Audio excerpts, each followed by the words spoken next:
A very pleasant good morning, dear readers. Welcome back to my channel, English Mentor. Today, we are going to analyze the editorial of 7th of July. So let us start this editorial in detail. The title of this editorial is A Death Foretold. A death का मतलब मौत हो गया.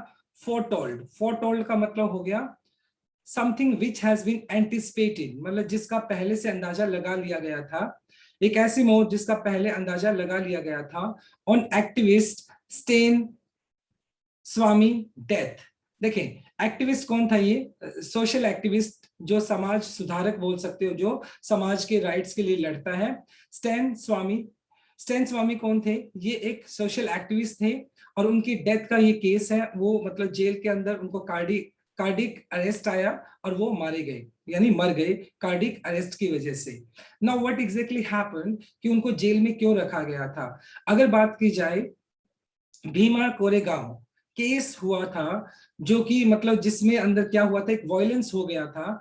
अब ये जो Bhima Koregaon case था, ये एल्गार परिषद जो कि गोवा के अंदर, पुणे के अंदर था. तो वहां पर क्या हुआ, मतलब ये जो स्टेन स्वामी थे, वो जो एक गरीब तबके के लोग हैं, उन सभी को क्या कर रहे थे, उनको एड्रेस कर रहे थे. और उसके बाद क्या होता, वहां पे वायलेंस हो गया.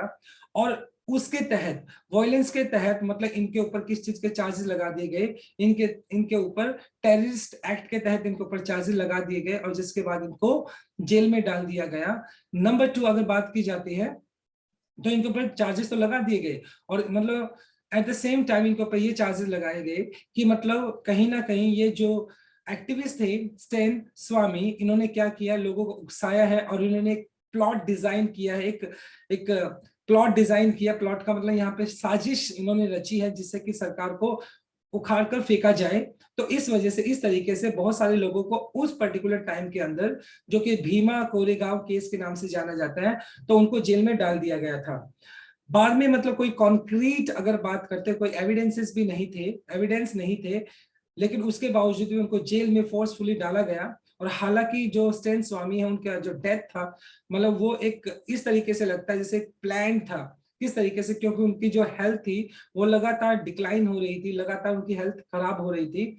लेकिन उसके बावजूद भी उनको जो इंटरिम बेल होती है, वो बेल उनको नहीं मिली. So overall if we conclude that, अगर हम देखें तो कहीं ना कहीं जो स्टेन स्वामी की जो डेथ है, वो एक जस्टिफाई नहीं होती है, अनजस्टिफिएबल है. किस तरीके से मतलब उनको बचाया जा सकता था, उनका इलाज भी कराया जा सकता था, लेकिन उनको फोर्सफुली जेल में रखना, एट द सेम टाइम उनके ऊपर इस तरह के चार्जेस लगाना, तो वो कहीं ना कहीं जस्टिफाई नहीं करता है. So let us understand this entire case, what exactly happened. So be attentive और बहुत ध्यान से इसको सुनना है. So let us start. देखते हैं. There is a pattern. देखो, there is a pattern of institutional क्या होता है? संस्थागत बोल सकते हैं जिसको, यानी ऑर्गेनाइज. ऑपरेशन का मतलब हो गया आपका हैरेसमेंट, उत्पीड़न. बिहाइंड द डिमाइज का मतलब होता है डेथ ऑफ फादर स्टेन स्वामी. मतलब कहीं ना कहीं ये जो फादर स्टेन स्वामी की जो डेथ हुई है, जो मरे हैं वो, तो उसके पीछे कहीं ना कहीं संस्थागत एक ऑपरेशन दिखाई पड़ता है, यानी हैरेसमेंट दिखाई पड़ता है, उत्पीड़न दिखाई पड़ता है. इट वॉज अ डेथ, मतलब ये जो मौत है, एक ऐसी मौत है. हिज वेल विशर, जो इसके प्रशंसक थे स्टेन स्वामी के, फियर, उनको इस बात का पहले से ही डर था, फियर वुड हैपन, यानी कहीं ना कहीं उसके जो प्रशंसक थे, तो और उनके जो वेल विशर थे स्टेन स्वामी के, तो उनको इस बात का पहले से डर था कि उनकी मौत हो सकती है. And one he had anticipated, और मतलब ही हैड एंटिसिपेटेड, और कहीं ना कहीं ये जो बात है जो स्टेन स्वामी थे, उनको भी क्या था, उनको भी इस बात का अंदाजा हो गया था कि उनकी मौत हो सकती है. Father Stan Swamy and 80 years old, जो कि 84 साल के थे, जिसिस्ट प्रीस्ट, मतलब वो क्या थे, एक पादरी थे, एक पुजारी थे, नॉन फॉर हिज सर्विस, जो कि अपनी सर्विस के लिए, अपनी सेवाओं के लिए जाने जाते थे, एंड एक्टिविज्म, और वो एक सोशल एक्टिविस्ट थे, इन द कॉज ऑफ आदिवासी. और जनरली जो आदिवासी थे झारखंड के, उन लोगों के लिए वो क्या करते थे, उनके डेवलपमेंट के लिए, उनके राइट्स के लिए फाइट करते थे. डाइड 9 months वो मारे गए और उनको क्या किया गया था, 9 महीने 9 months इनटू हिज अनजस्ट, और 9 महीने से उनको अनजस्ट, अनजस्ट मतलब अनजस्टिफिएबल, अनजस्टिफिएबल इम्प्रिजनमेंट, इम्प्रिजनमेंट का मतलब जेल के अंदर, ऑन टेन्योस चार्जेस, टेन्योस का मतलब पेटी, मतलब तुच्छ से, चार्जेस मतलब जो उनके ऊपर क्या लगाए गए थे, चार्जेस लगाए गए थे, जो उनके ऊपर अलग अलग तरह के, उनके ऊपर जो चार्जेस लगाए गए वो क्या थे, वो चार्जेस भी मतलब बहुत ही तुच्छ टाइप के, मतलब बहुत बड़े चार्जेस नहीं थे। तो उनको क्या किया गया, वो उनको एक अनजस्ट, एक अनजस्टिफिएबल तरीके से, एक अन्यायी तरीके से उनको जेल में रखा गया, और उनके ऊपर जो चार्जेस थे वो भी बहुत टेनियस चार्जेस थे, पैटी चार्जेस थे। उनके पास अगर बात की जाए एनआईए के, एनआईए जो नेशनल इन्वेस्टिगेशन एजेंसी है जो हमारी, उसके पास कोई कॉन्क्रीट, अगर बात की जाए कोई कॉन्क्रीट एविडेंस भी नहीं थे, उसके बावजूद भी उनको इम्प्रिजनमेंट किया गया, जेल के अंदर उनको रखा गया और उनके उनके खिलाफ चार्जेस लगाए गए। डेथ मतलब एक मौत, that was simply allowed to happen, ये एक ऐसी मौत थी जिसको अलाउ किया गया घटने के लिए, डिस्पाइट बीइंग फोरटोल्ड, हालांकि ये बात पहले ही बोल दी गई थी, बीइंग फोरटोल्ड बता दिया गया था, एंटिसिपेट कर लिया गया था, बाय हिज डेटोरेटिंग हेल्थ, हालांकि जो उनकी जो हेल्थ थी, स्टैन स्वामी की हेल्थ थी, वो डेटोरेटिंग का मतलब हो गया लगातार डिक्लाइनिंग, वो लगातार गिर रही थी, हेल्थ इन प्रिजन, जेल के अंदर, विल वे ऑन, वे का मतलब heavy burden, on country collective conscience for long, अंतर आत्मा, कॉन्सेंस का मतलब अंतर आत्मा, और ये जो मतलब ये उनकी इस तरीके से जो मौत हुई है, कहीं ना कहीं जो हमारा पूरा का पूरा देश है, लोगों के जो कॉन्सेंस है, जो मतलब उनकी अंतर आत्मा है, उसके ऊपर हमेशा एक बात का बोझ रहेगा, एक बर्डन रहेगा कि किस तरीके से जो एक्टिविस्ट स्टैन स्वामी है उनको बचाया जा सकता था, लेकिन कहीं ना कहीं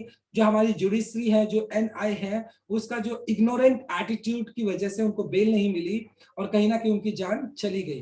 तो ये उसका एक जो दुख है, जो दर्द है, वो कहीं ना कहीं हमारी अंतर आत्मा के ऊपर एक भार बना रहेगा। His age and frailty, frailty का मतलब हो गया कमजोरी कह सकते हो, वीकनेस, और उनकी उम्र थी वो 84 साल के थे, और उनकी कमजोरी थी ड्यू नॉट सिंपथी, मतलब ना तो मतलब अगर बात की जाए एनआई और जो कोर्ट था, उसने ना तो उसकी एज को ध्यान में रखा और ना ही उसकी कमजोरी को ध्यान में रखा, और वो भी मतलब उसकी तरफ सिंपथी नहीं दी, दया नहीं दिखाई, from either the prosecuting agency, जिसने अभियोग चलाया, प्रोसिक्यूटिंग मतलब जिसने वो केस चलाया था, ना तो उसके दिल में कोई सिंपैथी आई उनकी एज को लेकर, उनकी वीकनेस को लेकर, और ट्रायल कोर्ट, और ना ही जो ट्रायल कोर्ट था, जो कोर्ट था, मतलब ना उसकी दिल के अंदर कोई भी रहमी या फिर कोई किसी भी तरह की दया भाव नहीं आया। विच क्लंग, क्लंग का मतलब चिपके रहना, stick to the state narrative, जो लगातार मतलब ये दोनों की अगर बात की जाए, वो तो स्टेट जो नरेटिव दिया था, नरेटिव मतलब जो व्याख्या दी थी जब उनको अरेस्ट किया गया था, oh being ground to the believe, क्या हवाला दिया था, किस बात का विश्वास था जब इनको अरेस्ट किया गया था, that he was a part of moist plot, माओवादी थे जो नेक्सलिस्ट थे, जो प्लॉट का साजिश, ओवरथ्रो, ओवरथ्रो का मतलब उखाड़ फेंकना, यानी मॉइस्ट का मतलब नेक्सलिट हो गए, ओवरथ्रो का मतलब ब्रिंग डाउन, उखाड़ फेंकना द गवर्नमेंट, और उनके ऊपर कहीं ना कहीं इस चीज के चार्जेस भी लगे थे कि स्टैन स्वामी थे, वो जो नक्सलीस हैं, नक्सलीट हैं, उनके साथ उनका क्या था, कहीं ना कहीं उनके साथ उसका जुड़ाव था, और ये नक्सली जो माओवादी है उनके साथ मिलकर सरकार को उखाड़ फेंकना चाहते थे।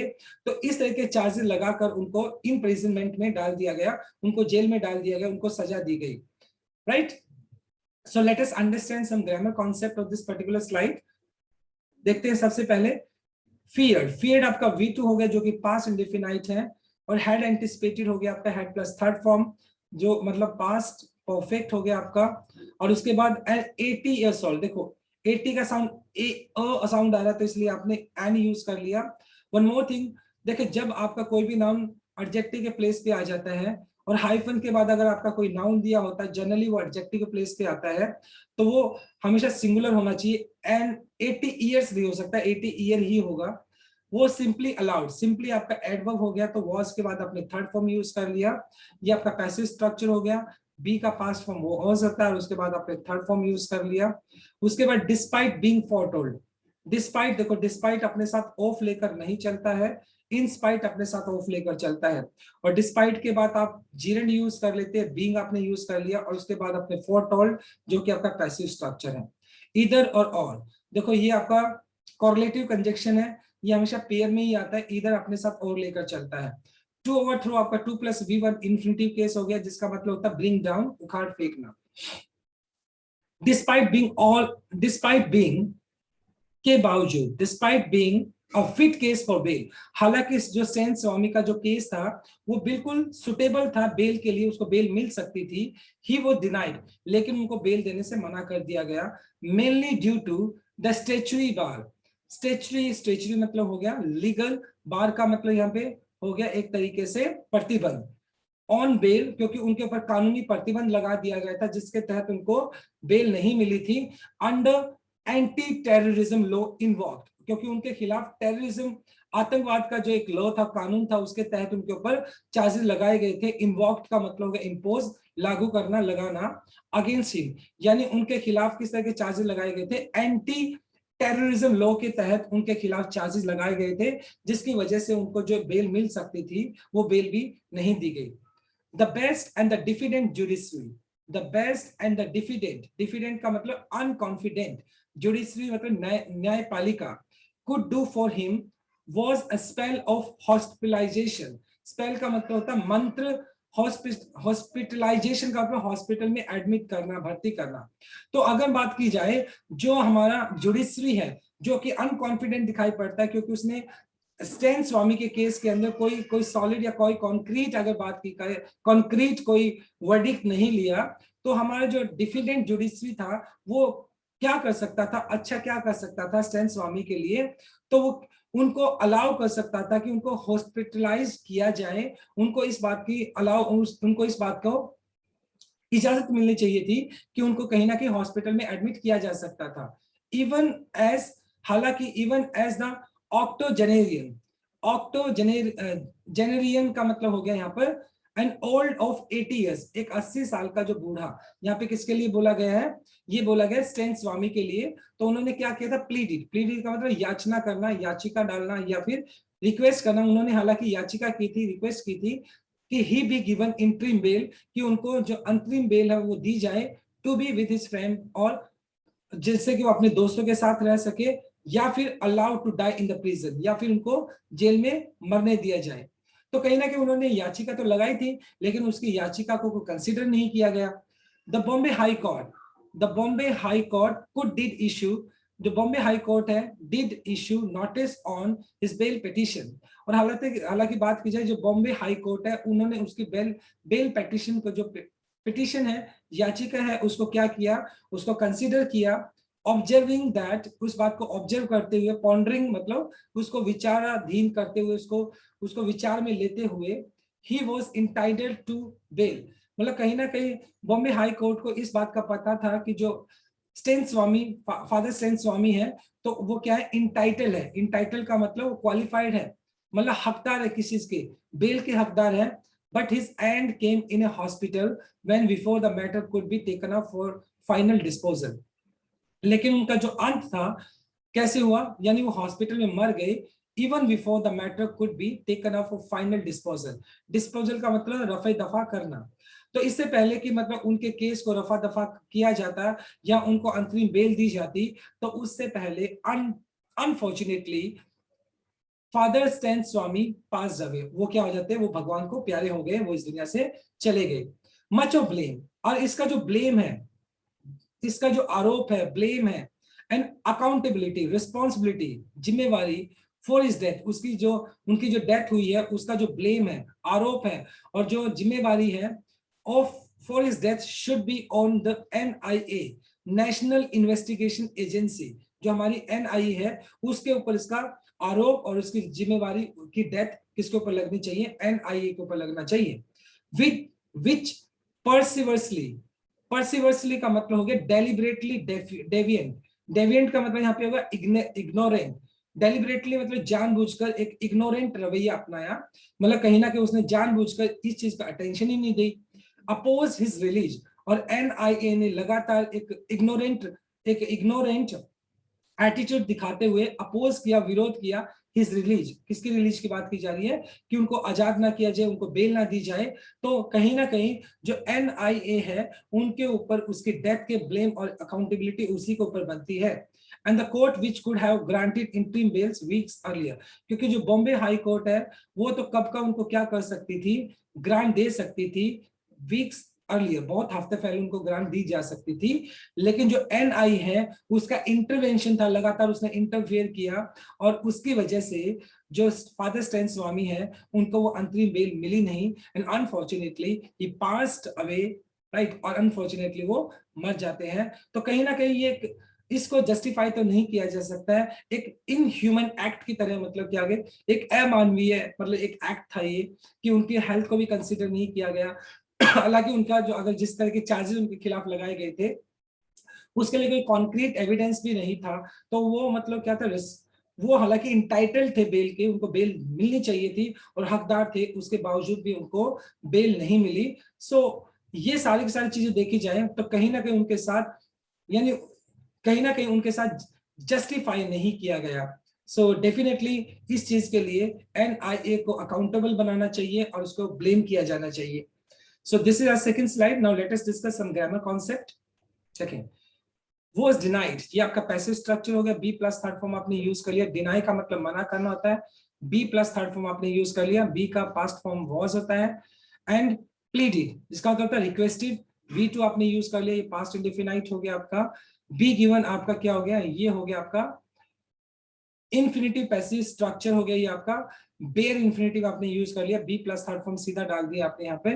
वॉज इंटाइटल्ड, ये भी आपका पैसिव स्ट्रक्चर हो गया। वॉज के बाद आपने थर्ड फॉर्म यूज कर लिया। कुड बी टेकन अप, ये भी आपका पैसिव स्ट्रक्चर है, लेकिन कुड आपका मॉडल वर्ब है और उसके बाद बी प्लस थर्ड फॉर्म आपने यूज कर लिया। इसके बाद कुड हैव ग्रांटेड, ऐसा किया जा सकता था, ये आपका एक इमेजिनेशन हो गया। और पास्ट इमेजिनेशन के अंदर आप अगर मॉडल वर्ब का यूज करते हैं तो कुड हैव, शुड हैव और उसके बाद आपको थर्ड फॉर्म यूज करनी है, राइट। तो ऐसा किया जा सकता था, तो ये एक इमेजिनेशन हो गया। इट वॉज फेयरली ऑब्वियस, देखो ऑब्वियस का मतलब एविडेंट, एपरेंट, साफ साफ दिखाई पड़ना। ये बात तो साफ साफ दिखाई पड़ रही थी एक तरह से, दैट हिज प्रिजन, यानी उनको जो जेल में रखा गया, स्टे यानी जेल में उनको जब रोका गया, स्पेशली खास तौर पर, मुख्य तौर पर ड्यूरिंग द पेंडेमिक, इस महामारी के दौरान, वॉज डेट्रीमेंटल। डेट्रीमेंटल का मतलब होता है हार्मफुल, खतरनाक, टू हिज वेलबींग, यानी उनके स्वास्थ्य के लिए ये चीज बहुत गलत थी, बहुत हानिकारक थी कि उनको जेल के अंदर रोका गया, उनको जेल के अंदर रखा गया। अ गुड 2 months elapsed, मतलब एक अच्छे खासे 2 महीने, इलेप्स का मतलब पास, बीत गए, between the high court seeking the NIA response, मतलब हाई कोर्ट ने लगातार वेट किया कि एनआईए का रिस्पॉन्स आएगा और उसके बाद उनको क्या दी जाएगी, बेल दी जाएगी। प्ली का मतलब रिक्वेस्ट हो गया, और मेडिकल ग्राउंड, जिससे कि उनके मेडिकल ग्राउंड यानी उनकी मेडिकल कंडीशन को देखते हुए जो फादर स्टैन स्वामी है उनको क्या दिया जाएगा, अंतरिम बेल दी जाएगी।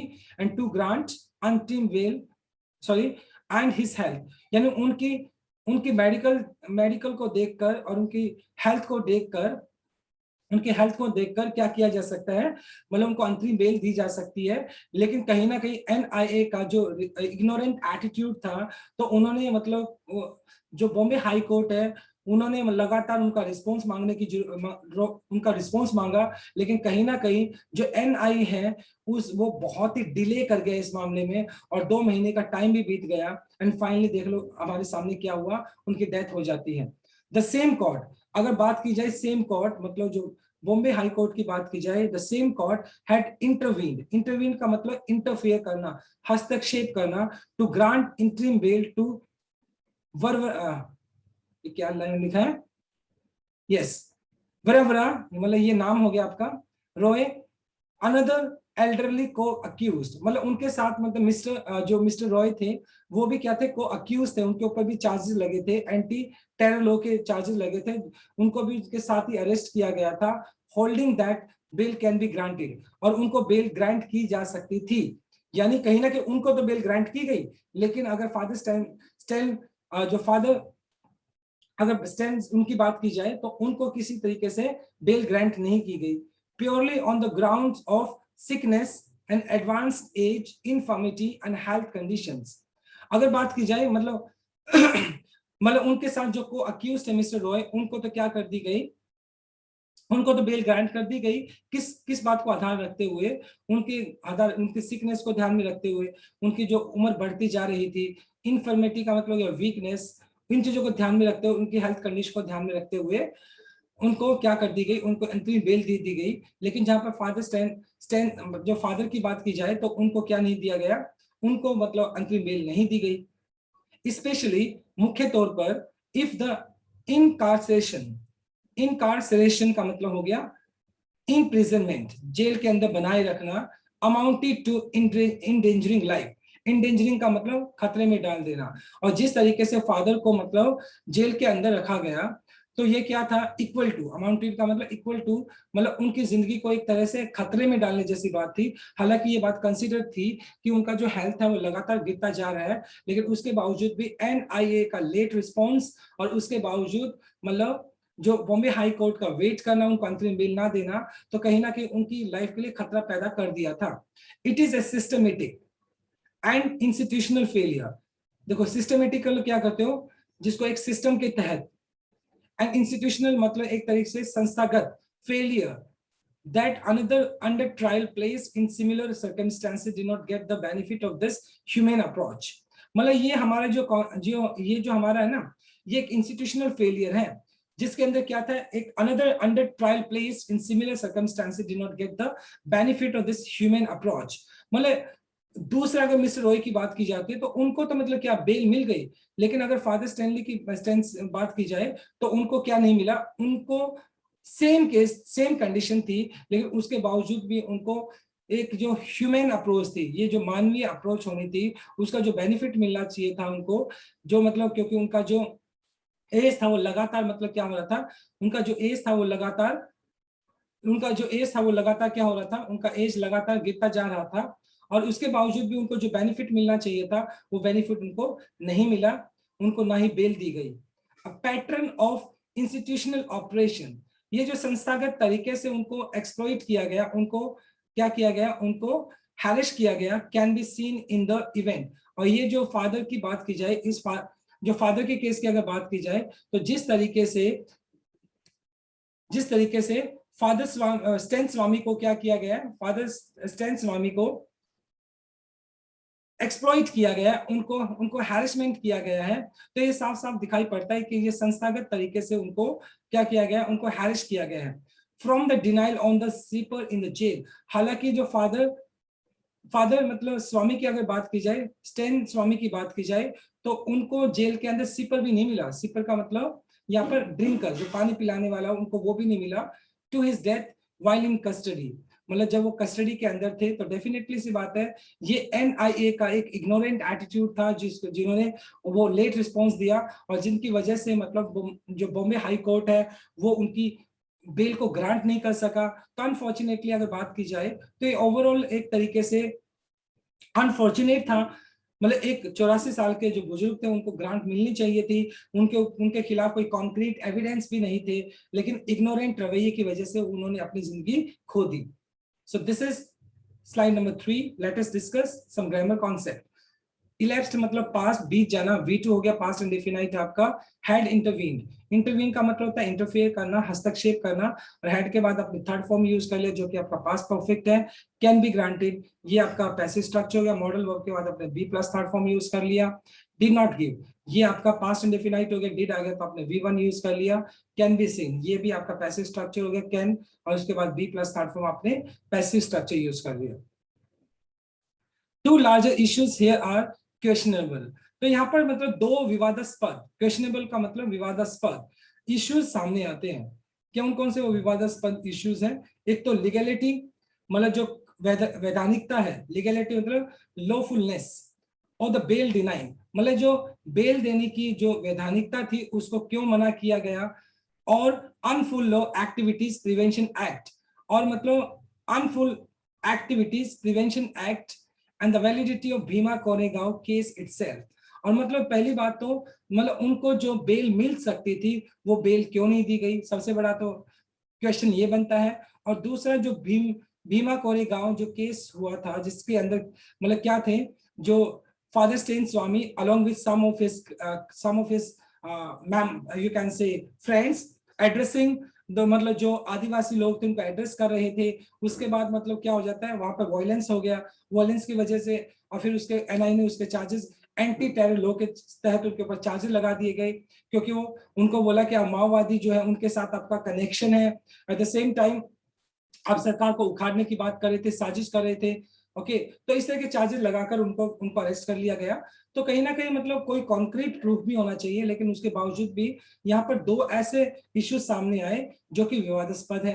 इट इज टाइम, अब ये समय आ चुका है भाई, it is time the higher judiciary examine this, कि हायर जो जुडिशरी है यानी सुप्रीम कोर्ट है उसको इस बात को एग्जामिन करना चाहिए, उसकी छानबीन करनी चाहिए। दीज स्पेशली, खास तौर पर मुख्य तौर पर attempt to link a simple case, मतलब एक सिंपल से केस को मतलब क्या कर दिया गया, उसको जोड़ दिया गया, arising out of violence a day after the Elgar Parishad. Elgar परिषद वो जगह थी जो कि पुणे के अंदर जहां पर ये समारोह हुआ था। अ कॉमोरेटिव, कॉमोरेटिव का मतलब होता है मेमोरियल, मेमोरियल का मतलब हो गया यादगार, इवेंट हेल्ड इन पुणे, जो कि पुणे के अंदर हुआ था, जिसके अंदर बहुत सारे आदिवासी लोग आए थे। तो उसको किसके साथ जोड़ दिया गया, एंटी टेरर के साथ उसको जोड़ दिया गया। सेडिशन के चार्जेस लगाए गए इनके खिलाफ, मतलब राजद्रोह के चार्जेस लगाए गए। हालांकि वो इतना एक सिंपल सा केस था, जो जुडिशरी को इसमें इंटरवेंशन करना चाहिए। अब जुडिशरी को, हमारे जो हाई जुडिशरी है, अपेक्स कोर्ट है, सुप्रीम कोर्ट, उसको इस केस को एग्जामिन करना चाहिए। And an alleged Maoist plot, और मतलब किस चीज का एलिस्ट का मतलब आरोप लगा देना, मॉइस्ट का मतलब माओवादी, प्लॉट का मतलब साजिश। और कहीं ना कहीं मतलब उस सिंपल से जो कॉमोरेटिव इवेंट चल रहा था उसको किस चीज को क्या बना दिया गया, उसको एक मॉइस्ट प्लॉट, मतलब एक साजिश बना दी। माओवादी थे उनके साथ जो फादर स्टैन स्वामी है वो क्या कर रहे थे, एक तरह से एक साजिश कर रहे थे। इस तरह के चार्जेस लगाकर उनको सेडिशन के चार्जेस लगा दिए गए और एंटी टेरर लॉ के उनके ऊपर चार्जेस लगा दिए गए, जिसमें कौन कौन से इन्वॉल्व थे, लॉयर्स, मतलब जो वकील थे वो इन्वॉल्व थे, एक्टिविस्ट थे, सोशल एक्टिविस्ट थे, एंड ह्यूमन राइट्स डिफेंडर, जो मतलब ह्यूमन राइट्स को डिफेंड करते हैं। तो वो सारे के सारे क्या थे, उसके अंदर इन्वॉल्व थे और उनके खिलाफ चार्जेस लगा दिए गए। टू मेक मैटर वर्स, और इस मैटर को और भी ज्यादा खराब कर दिया गया, क्रेडिबल, क्रेडिबल का मतलब बिलीवेबल, विश्वसनीय, reports that some of the electronic evidence gathered in this case, मतलब हालांकि इसके बाद इस केस को और भी ज्यादा क्या कर दिया गया, वर्ड्स बना दिया गया, उसको और भी ज्यादा मुश्किल बना दिया गया और भी खराब कर दिया गया, क्योंकि कुछ इलेक्ट्रॉनिक एविडेंसेस को जानबूझकर कलेक्ट किया गया। could have been planted, और मतलब could have been planted, और मतलब कुछ इलेक्ट्रॉनिक एविडेंसेस को प्लांट किया गया जिससे कि इस केस को और भी ज्यादा खराब कर दिया जाए। रिमोटली बाय मेलवेयर, मेलवेयर क्या होता है देखो, a computer program designed to have undesirable harmful effect, यानी जानबूझकर कुछ कंप्यूटराइज एविडेंसेस को प्लांट किया गया जिससे कि इस पर्टिकुलर केस को और भी ज्यादा क्या किया जा सके, वर्स किया जा सके, और भी ज्यादा इसको खराब किया जा सके।